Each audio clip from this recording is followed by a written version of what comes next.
Bavandimwe mwese mwemera Yezu Kristo, namwe mwese mushakashakana Imana umutima utaryarya, mugire amahoro ya Kristo.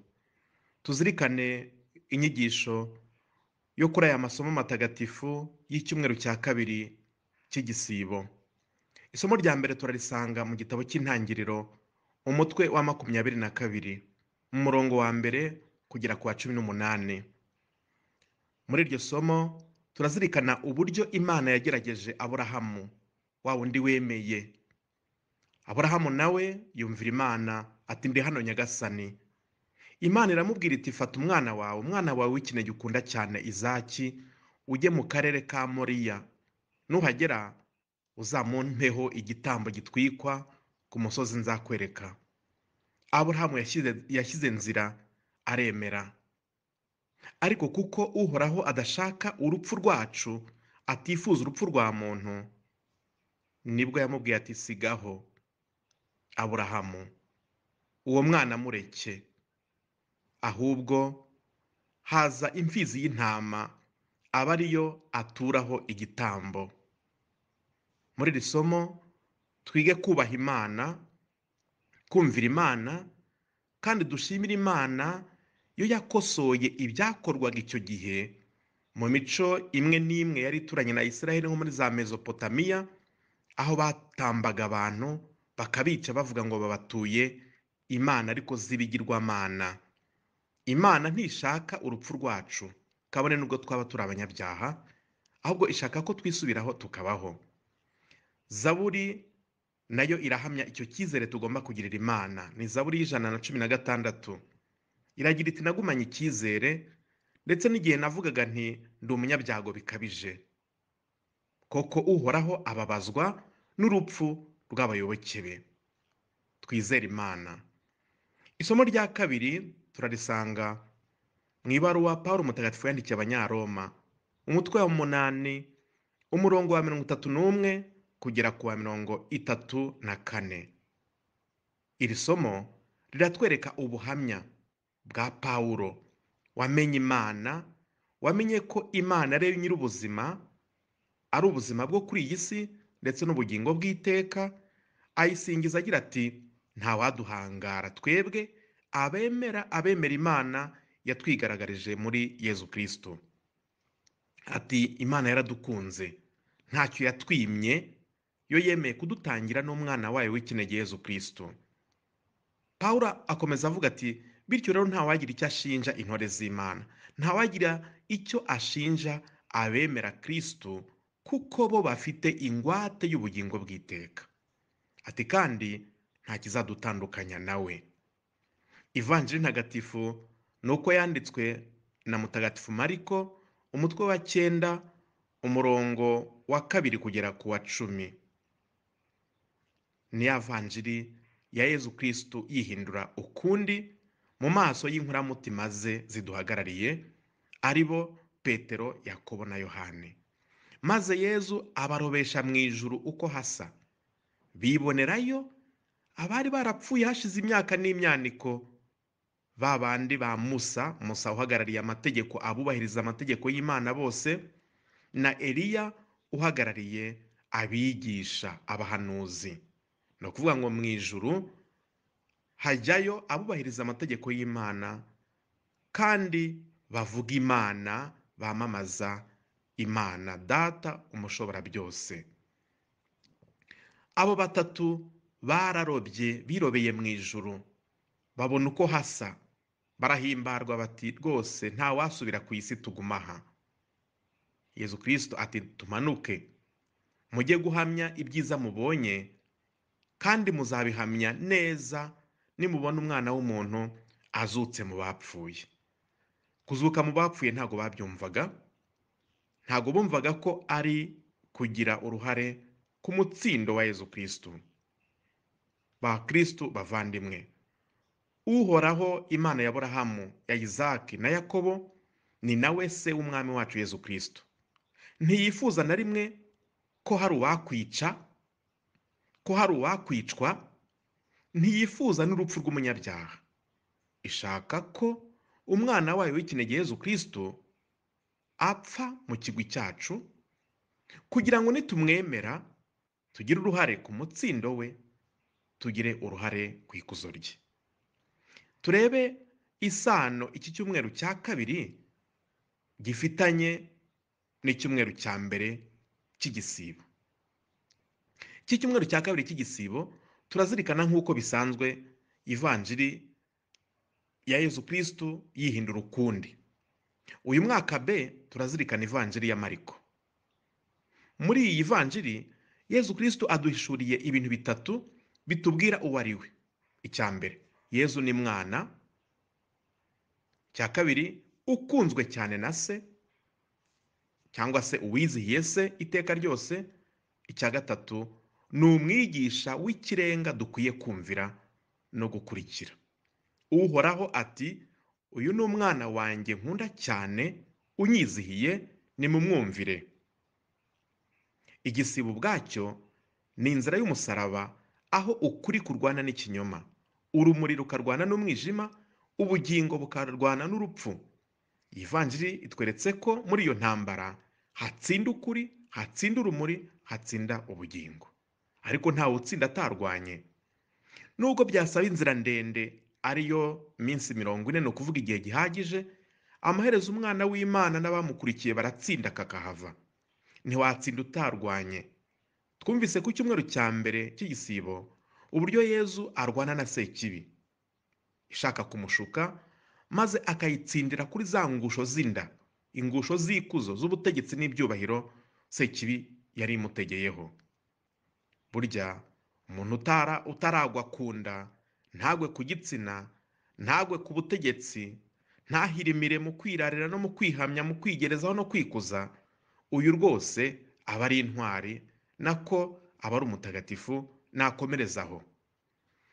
N'uwahirimiye aho hantu mvuze niyeguke, agarukira Imana ikenutse ku mpuhwe n'imbabazi.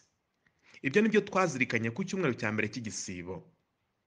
Naho iki cyumweru cya kabiri cy'igisibo kigamije kutwereka iherezo ry'urwo rugamba twatangiye ku cya mbere cy'igisibo, by'umwihariko twatangiye ku wa gatatu w'ivu, urugamba tugomba gutsindamo imitego myinshi.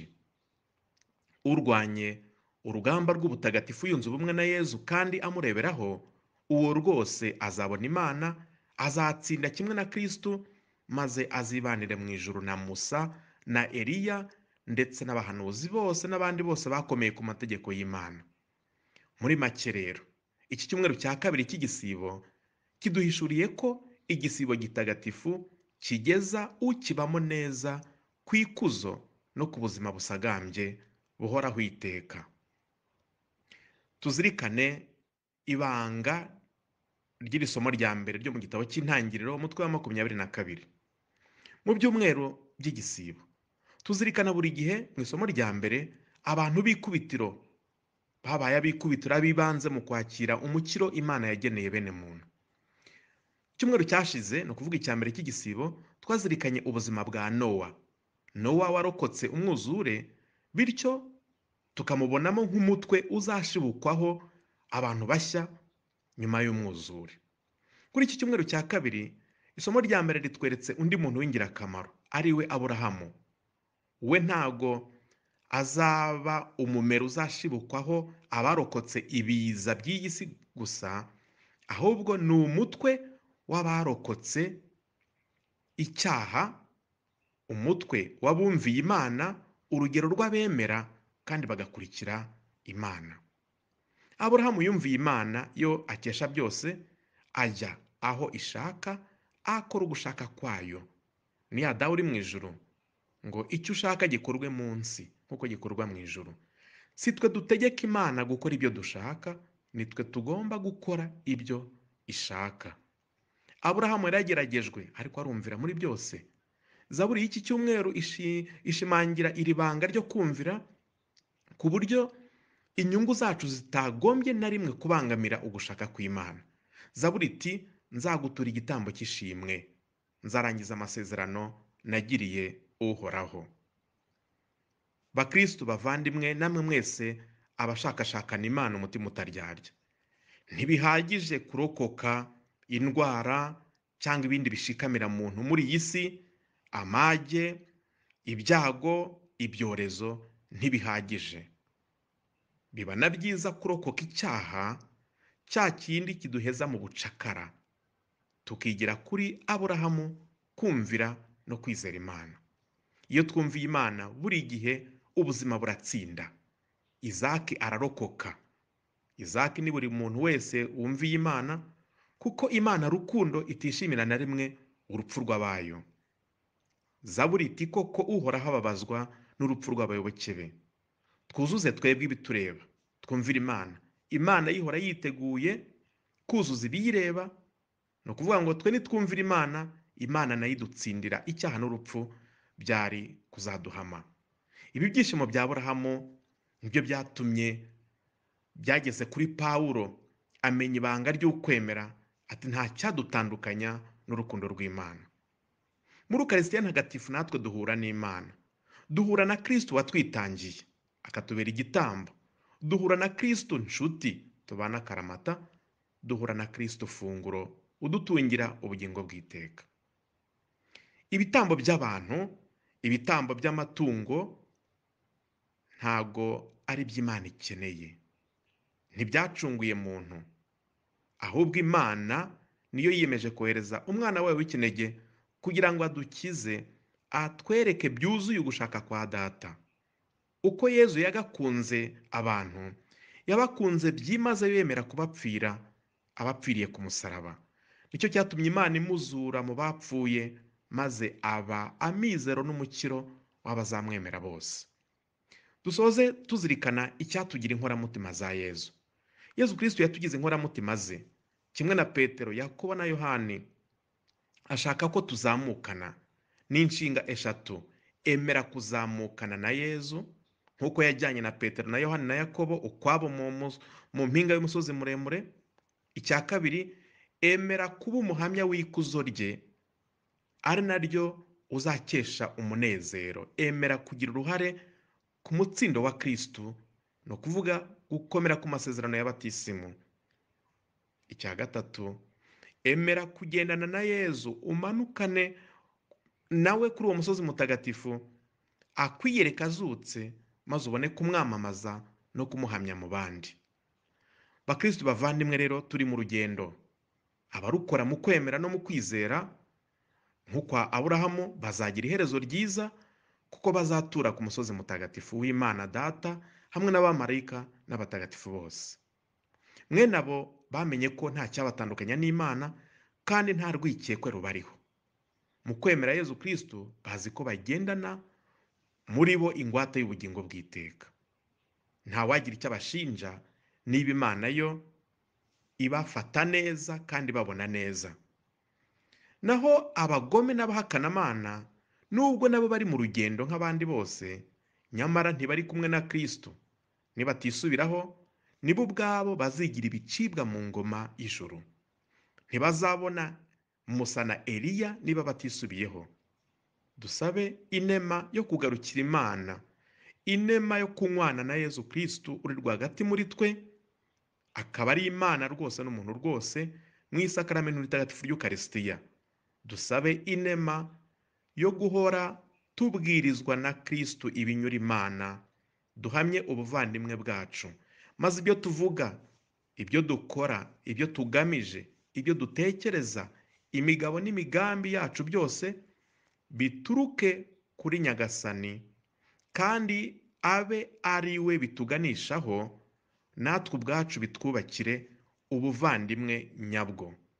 Icyumweru cyiza cya kabiri cy'igisibo. Yezu yihindura ukundi, dusabe inema yo kumurangamira no kumwumvira. Mwari kumwe na Padiri Theophile Niyonsenga. Wow.